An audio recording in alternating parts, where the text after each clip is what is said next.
Hello guys, good day. So I am now going to report data communication. It is the exchange of data between two devices by some form of transmission medium. Example of data communication is message, email, and phone call. 5 characteristics of effective communication. It uses the same transmission medium and language. Direct and indirect communication, mutual understanding, continuous process, use of word as well as symbols.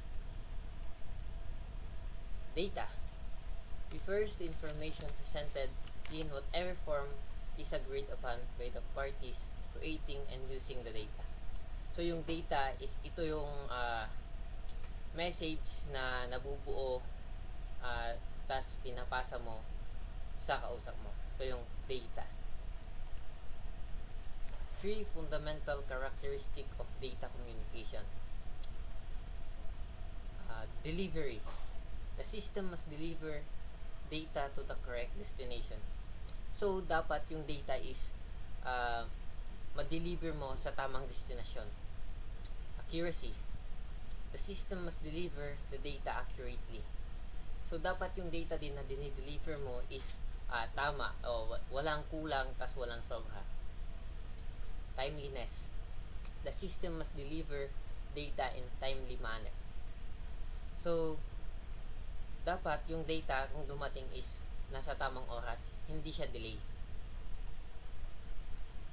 Component of data communication. Message. It is the information or data to be communicated. So, yung message is yung data. Sender. It is the device that sends the data message. Receiver. It is the device that receives the message. Medium. It is the physical path by which a message travels from sender to receiver. Protocol. It is a set of rules governs data communication.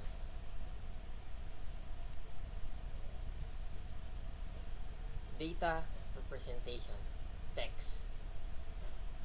ASCII.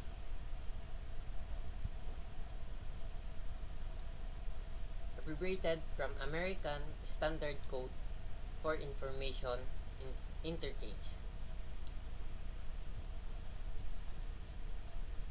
Standard data transmission code that is used by smaller and less powerful computer to represent both textual data, letters, number, functional marks, or punctuation marks. Next is EASCII, or Extended American Standard Code for Information Interchange. It is a 8-bit or larger encoding that include the standard 7-bit ASCII characters. Next is Unicode. Character Encoding Standard. Universal Characters Encoding Standard. Assign a code to every character and symbol in every language in the world. Next is ISO, or International Organization for Standardization. It is an independent, non-government international organization that develop standards to ensure the quality, safety, and efficiency of product, service, and system. Next is numbers, image, and audio. Data flow. Simplex. Communication is unidirectional. So simplex is one direction. For example, the sender can only send data but cannot receive. So, nagsesend ka ng data pero hindi ka nag-receive, sender ka lang. Half duplex.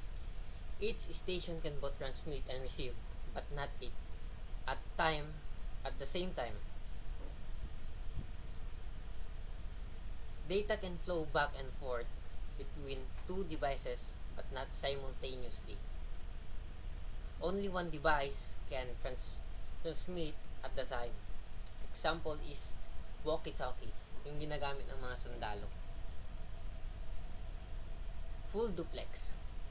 Both station can transmit and receive simultaneously. So, yung best example naman dito sa full duplex is telephone. Next. Network criteria. Performance. It can be measured in many ways. Transmit time. It is the amount of time required for a message to travel from one device to another. Response time. It is the elapsed time between an inquiry and a response. The performance of the network depends on many factors such as A. Number of users, B. Type of transmission medium, C. Capabilities of the hardware, and D. Efficiency of the software. Reliability. It is measured by the A. Frequency of the failure, B. Time it takes a link to recover from failure, and C. Network robustness in a catastrophe. Security. How the network protect data from unauthorized access. Categories of network. Network is categorized with the following factors: size, ownership, distance, it covers, physical architecture. Categories: local area network or LAN, metropolitan area network MAN, wide area network WAN. Categorize. So LAN, yung size ng LAN is building or campus lang. Sa building or isang campus. Ownership, privately owned. Distance, few kilometers. So sa architecture naman, bus, star and ring. Example is laboratory network. Isa man naman is medyo mas malaki.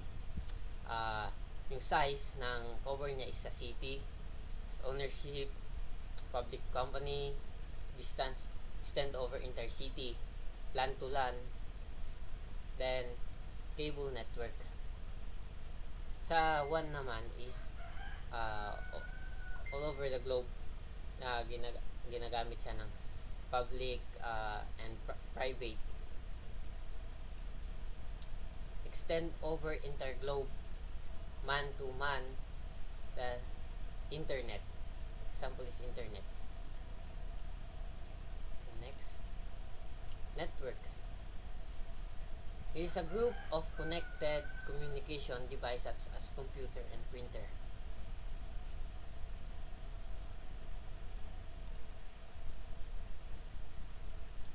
In mid-1960s, standalone devices.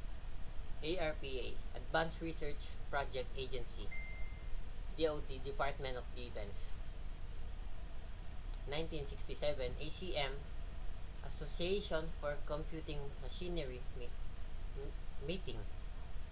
ARPA, NET, and IMP, Interface Processor.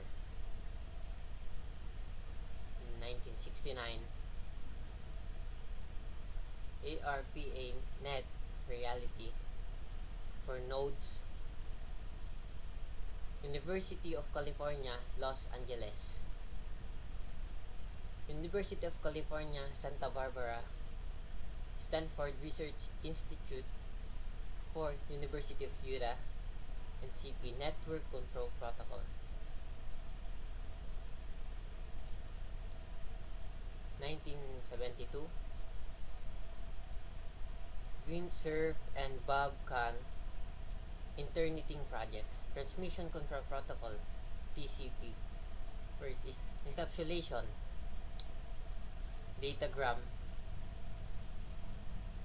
prioritize time over reliability, and function of a gate between a network.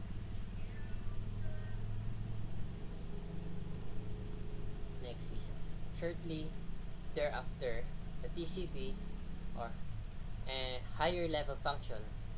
One is segmentation, two assembly error detection, IP handle datagram, and both TCP and IP internet protocol today are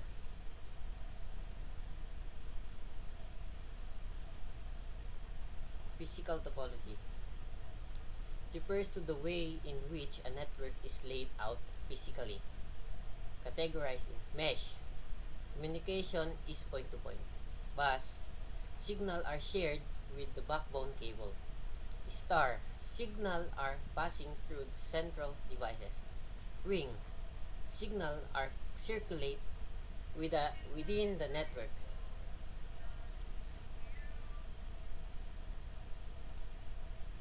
So, topology sa mesh, ang advantage nito ay point-to-point, link, robust privacy or security. Disadvantage naman nito is expensive in cable. So, gagastos ka talaga sa cable. And sa feature niya is N1 in connection. Sa bus naman, less expensive than mesh of installation. Advantage, mas less expensive siya kaysa sa mesh. Difficult for connecting to add station, limited number of station. So yung features naman nito is backbone cable. Kailangan niya ng backbone cable. Sa star, point to point link, robust, less expensive than mesh. Mas expensive naman siya kaysa sa mesh.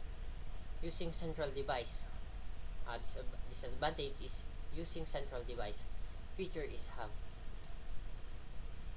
Then ring, ang advantage ng ring is point-to-point link to both side, only easy to install and configure. Mas madali siyang install. Ang disadvantage naman nito is unidirectional traffic of signal. Yung feature niya is repeater. So that's all. Thank you.